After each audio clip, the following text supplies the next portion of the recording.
welcome back to Heart with me, Shashi Solluna. We're here at the Bali Spirit Festival and I'm just about to speak with Shashi Solluna, international tantrika, goddess of the temple arts, author, presenter and so much more. Welcome. Thank you. Now of course I know you, but a lot of people watching this might not, so for their benefit, who are you and what do you do? Well, yeah, I'm Shashi, and my life has been really dedicated to the path of Tantra for the last 15 years, and what I do is share it. But I do more than sharing. I teach and I write, and I created online portals as well. But I'm also really passionate about living tantrically and creating communities and bringing Tantra into everyday life. So how did you get into Tantra? So you've been teaching for 15 years or living this path for 15 years. Yeah. What got you into it?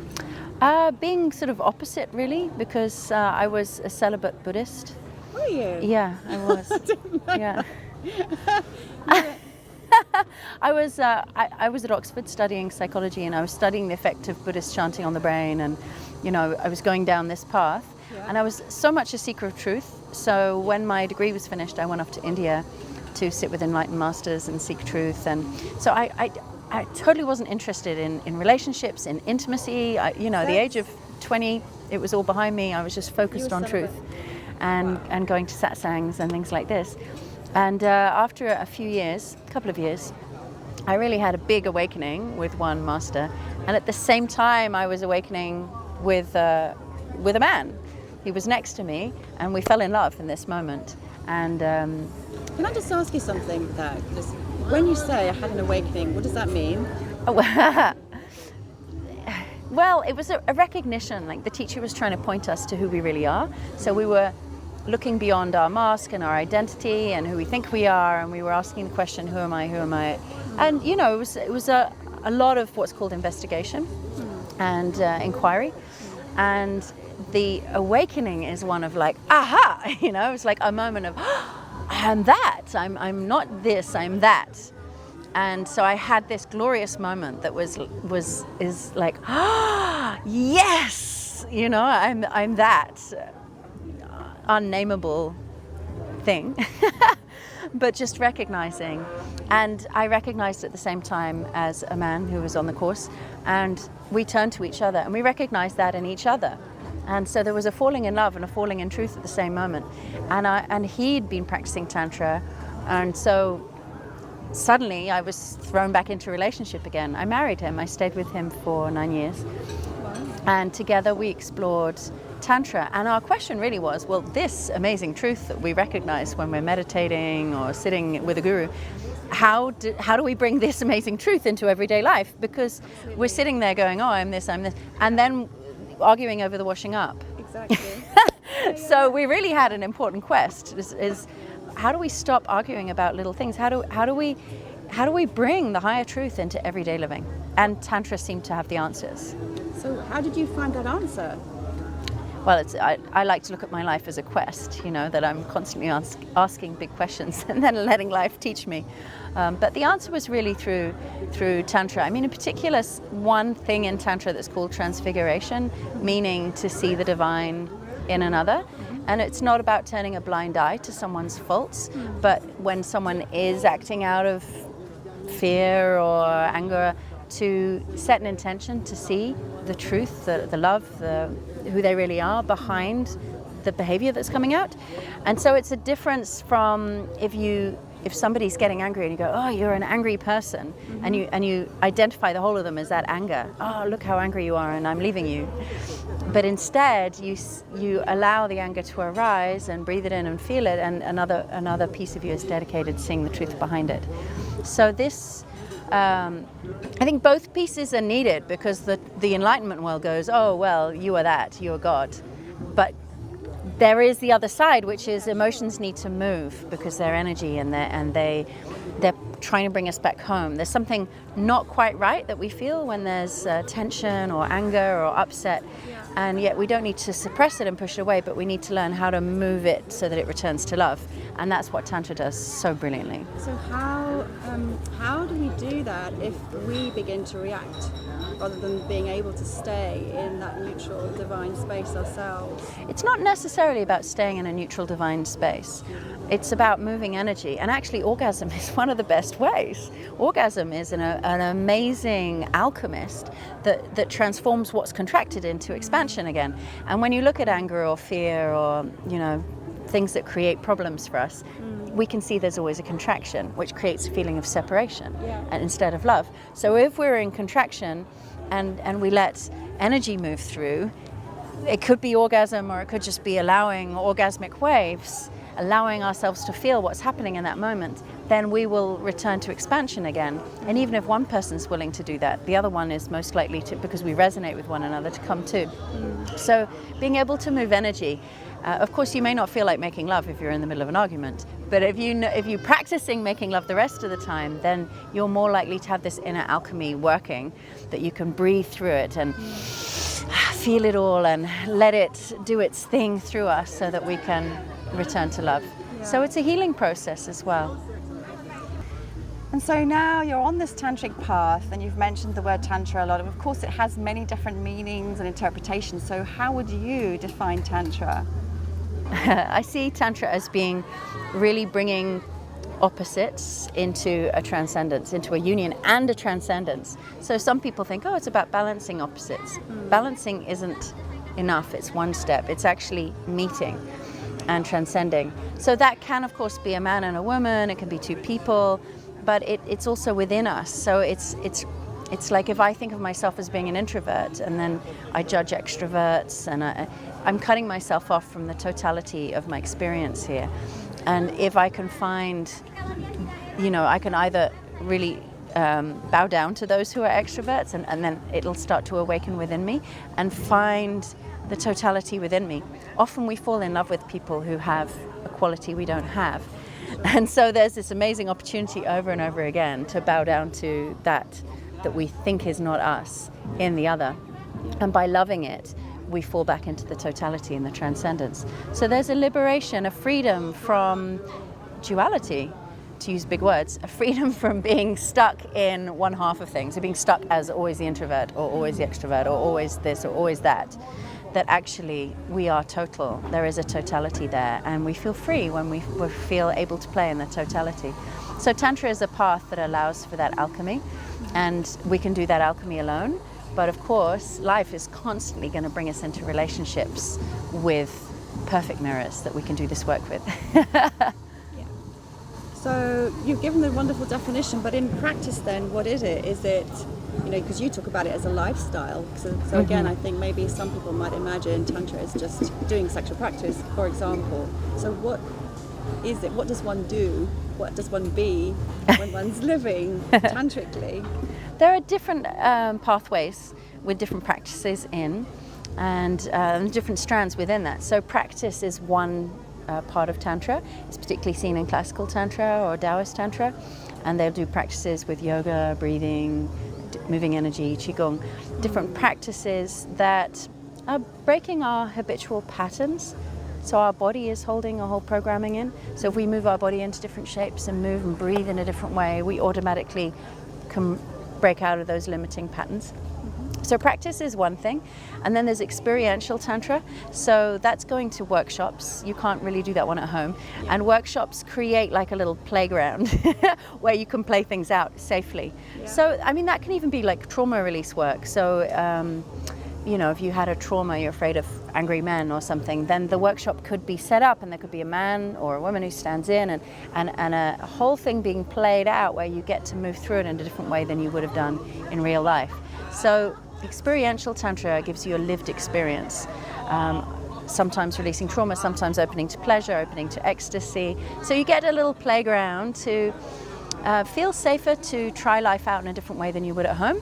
And then by trying it out in that playground or the workshop, when you go home, of course, it integrates and you're able to live your life in a different way. So that's experiential Tantra. Then there are also rituals, and rituals are a different type of contained space which raise energy and give us a powerful shift.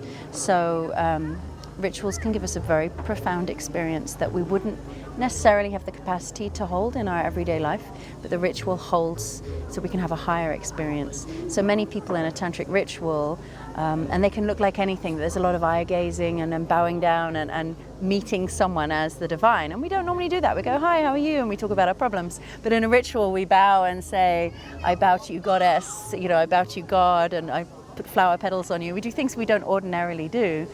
And by practicing seeing the divine in each other, then that also integrates. So there are many different expressions of Tantra. It is possible to do Tantra as a single person as well. And some people, if they've had sexual trauma or difficulty relating, they choose to go into a relationship with themselves a little deeper first. And other people really enjoy to go through relationship. So there's no one way in Tantra. There's definitely a lot of focus around energy, and something I notice in the Tantra world is the Kundalini, or this life force energy that's so potent, really does get awakened through the practices and in the field of people who come together. So there's a feeling of embodied awakening. It's not that people are just in their head trying to work out what truth is, but really wanting to feel it in the body with energy, with aliveness, with radiance, with love, with tangible feelings. So if someone were watching this, they were sitting at home, leading their ordinary life, having a 9-to-5 job, and they're listening to you talking and they're thinking, why should I do this? Why would I do this? I would say the main thing is if you want to feel more alive, that's it. I mean, you don't have to. It's totally unnecessary to do Tantra. It's a luxury. But I think probably the thing that draws people the most, and the thing that Tantra can address the most, is just purely wanting to feel more alive. So I meet a lot of people who feel like they entered a job or a relationship or a lifestyle that just started to dull them down. Yeah. And it's like, oh, I lost myself, or I died, or, it's become a dull existence. And maybe they see something or get a taste of something or read something that just, it's like a remembrance, and it's a remembrance of how we were as children. I mean, really, we're returning to our innocent aliveness, but as adults. And so sometimes there's this remembrance, or people meet people they're inspired by, and they feel alive, and they want that aliveness also. They realize they've maybe become stiff or shut down or contracted. I think one simple way is to always look at how much contraction we have in our bodies, in our lives, in our minds, and how there is a yearning for expansion. Just as the trees want to expand up to the sun in the forest, we have that inside of us, a yearning to expand in this lifetime. And Tantra addresses that yearning and gives us methods to do it, and to handle the fear we have around that, and to make it safe for us to expand. And you've been practicing for 15 years, you've been teaching, writing, presenting. What are the gifts that Tantra has given you? I mean, it's so much. It's my whole life. I can't just kind of list a few positive qualities. But exactly that, feeling very alive. I feel I got my life. I feel like, wow, I've really done it. I've really sucked the juice out of my life. I feel like I'm living it. In fact, just walking here to meet you now, I was walking along thinking, we are doing it. We're living it. My heart was really expanding with this feeling of joy, that we're not waiting for something, and we're not doing our practices for some time in the future. We're just cracking ourselves open more and more now, so we can meet each other deeper, so we can recognize the love in each other and celebrate in that, sing and dance together. And that's it, really, a total feeling of living life, and living it with love, with joy, with all range of emotions. But most especially, even through going through challenges, because Tantra encourages opening even through pain. Yeah.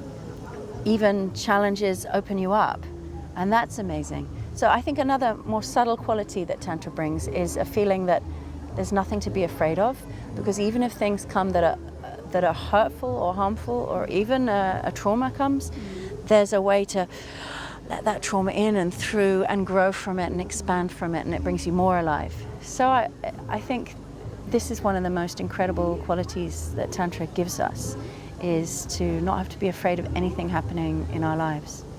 which is quite a big thing to say. Still, we wish for the good things. You mentioned juiciness and aliveness. What is it that is most alive and passionate for you right now in your practice and in your teaching? Yeah, funny, I was just doing breath work and I was having big surges of passion around my work. At the moment, I'm going through a compassionate calling I've had for a couple of years, like an aching in my heart to bring the Tantra work to the next level from where I'm at. And that level, the level that's calling me is a level of compassion and giving back. So a lot of people who come into the Tantra world are very fortunate, healthy people, traveling the world, doing, wonderful things. And I've been looking more and more at how can we reach people who are really in deep suffering with Tantra, and especially in the field of sexuality, because sexuality, our biggest shadow really in society is the sexual shadow, where we have rape and trauma and abuse. And Tantra actually has methods that could shine a light into the darkest places and bring a relief of the suffering, not only from victims, but also from those who are suffering from being rapists, which is also a form of suffering. And so I feel very called to extend the work out of the bubble. I love the bubble and I could stay in here forever, but I have a very deep calling to extend out of the bubble.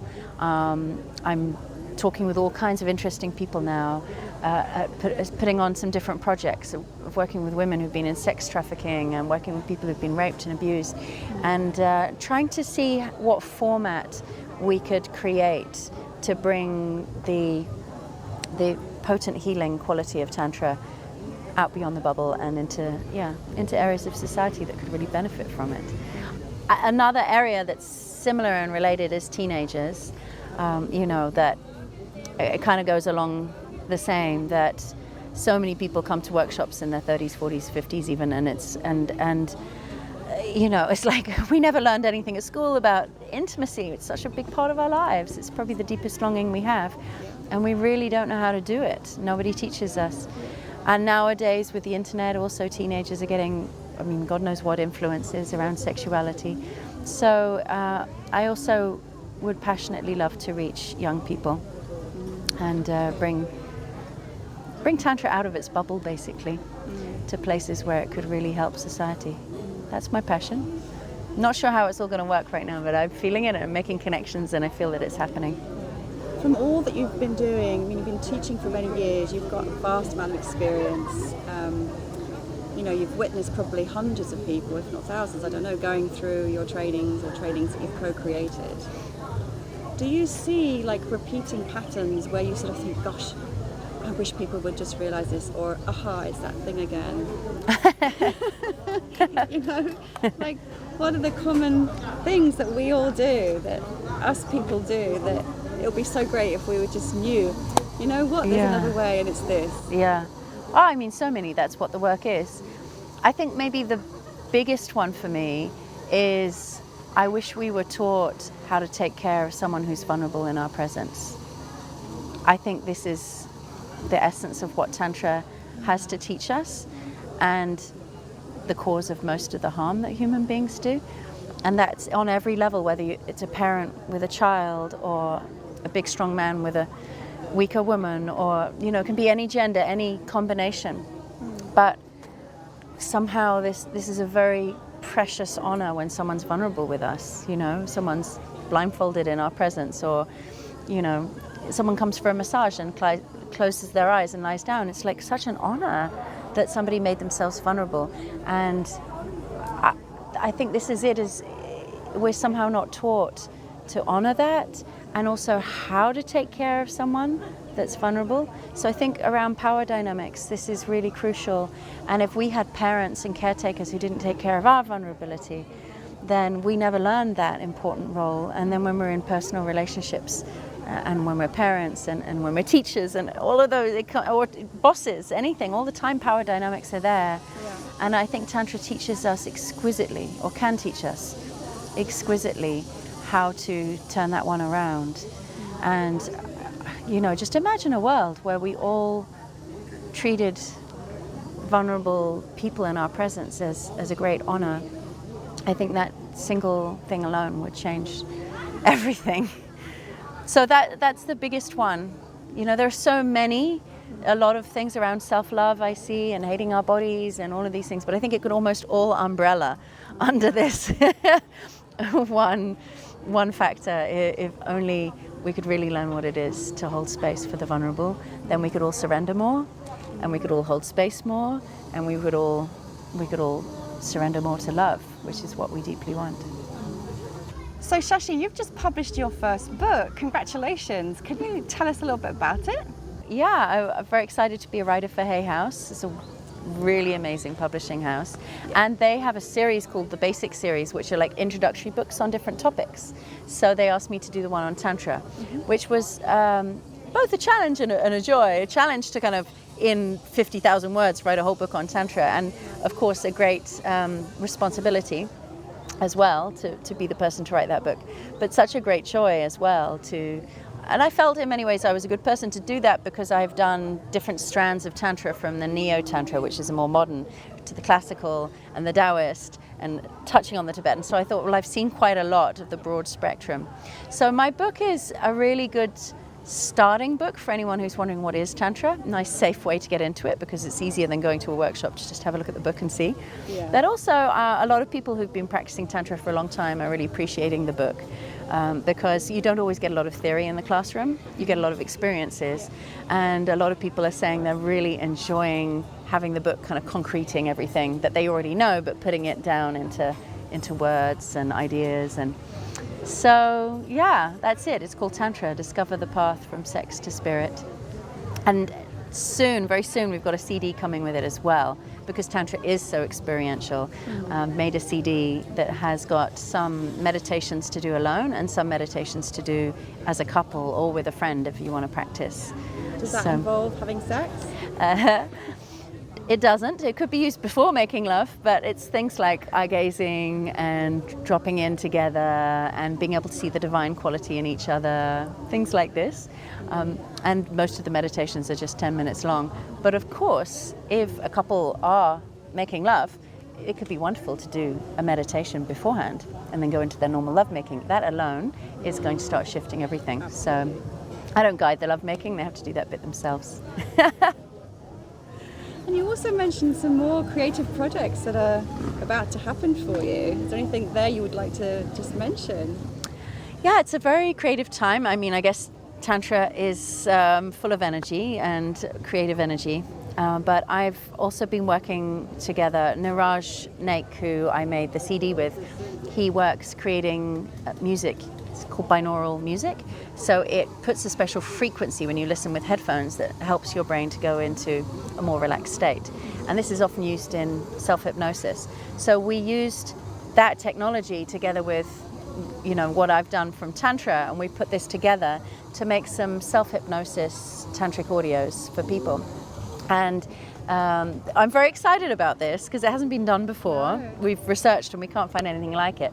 So, for example, there'll be one on trauma. So anyone who has a trauma around their sexual energy, this is a wonderful way to just lie back in bed and put on headphones and listen and begin to reprogram and be able to, again, trauma creates contraction in the body, and then it feels very unsafe. Every time there's sexual stimulation, it can feel very unsafe and keep re-triggering the trauma. So it's just one of many methods. Trauma is good to work with a therapist as well, but we thought we would make an audio that people can listen to every day that will also help their body to relax. And then we've got some audios on full body orgasm and other tantric practices, so that people can use self-hypnosis along with their other practices to shift their body from contraction style sex and orgasms into tantric style sex and orgasms. What is a full body orgasm and how can I have one? So, you know, in a nutshell, because I could talk about it for hours, it's a great topic. It's about moving from contracting and expelling energy out of our body to expanding and letting it through. So often we learn, when we feel turned on, we learn to kind of contract against it. So we go like, and then we can't take very much, and we release it out. So it's like a balloon filling with water, and then it pops and all the water spills back into the earth. So that can be, you know, people enjoy that a lot. But what's happening energetically is you take energy in, sort of like earth energy, life force energy comes into your body, and then you lose it back out again. So when you move into Tantra, you let that energy in, and as you get turned on, instead of contracting, you expand, and then more comes, and expand, and then more comes, and you expand, and then it's like fountains come up through the body, and more energy can come. And actually then it can rise up through the body. So energetically, working with the chakra system, for example, it can pierce up through each chakra, opening different areas of our body and our energy system. So your heart can crack open, or your third eye can open, your crown, you can feel connected to the universe. So full body orgasm is about letting the energy rise instead of contracting and pushing it out. So expanding and making space. So we're expanding and making space for more life force energy to come into us, so we feel more alive and more connected to existence. And to share that with someone else is just amazing. It's infectious, so if one person is orgasming like that, the other one probably will experience it too. And it's so profound. You know, lovers are in prayer together. You don't have to try and pray, you just are, because there's energy cracking everything open, and it's like God pouring out of every cell, and you're just seeing the truth of existence beyond our small contracted problems. Boom, they're all gone, and we're there seeing love everywhere. So it creates a state of prayer, reverence, connection, a spiritual state just sort of happens with full body orgasm. So it sounds very much like your celibacy and your search for truth have come completely together in what you're doing and being now. You know, there's no separation anymore. Yeah, it's true. And even discovering, when you bring the word celibacy, the celibacy before Tantra was one of just not moving any sexual energy at all. And of course, being in the path of Tantra, there are periods where I'm not having sex, so I'm being celibate, but it's a very different celibacy, because every breath is making love with life. Like, sexual energy still keeps moving. So even if you're on your own without a partner, it's like you're making love to life. So you'll never stop being a lover if you're practicing Tantra. You may not have a lover, but you'll never stop being a lover. That's a great catchword. I love that. Yeah. So if people would like to know more about you and what you do to connect with you and your work, how do they find you? Well, I have a webpage, shashisolluna.com, and also sollunatantra.com, Solluna with a double L. But they can Google me, Shashi Solluna. There aren't too many of us around, it seems. So they can look up and have a little look through. I do different things, from teacher trainings, I do darkness retreats, I do pilgrimages to India. I like to do interesting and unusual things now in my teaching, and I like to do deeper work. So I don't tend to do so many small workshops weekends anymore. I tend to do teacher trainings, or going into pitch darkness for 10 days, or into amazing temples. So I like to really do special work. I'm also very into teaching tantric massage trainings, and so they can find me, and I somehow feel that the right people always end up at the right training. It just works. So this interview itself has been full of rich and juicy information. Your book, your CD, all of these are going to be such amazing resources. But if you just had one message you could put across now to our audience, what would it be? Have faith and love. I think that's it, really. Have faith and love, even when the clouds are passing in front of the sun. Just remember that the sun is always there, and that's what love is like. And there are moments when we can't feel it and it's not tangible, but if we can always have faith in it, then we'll return to it more quickly, and we can be that space holder, that faith keeper for others, so that in their darkest moments, we're there believing in the love. Yeah. Thank you so much, Shashi. Just been amazing to spend time with you, to listen to a little bit of your story and just hear your wisdom. Thank you so much. My pleasure. Thank you. Thank you for watching, and join me again next time on Heart to Heart with me, Shakti Sundari.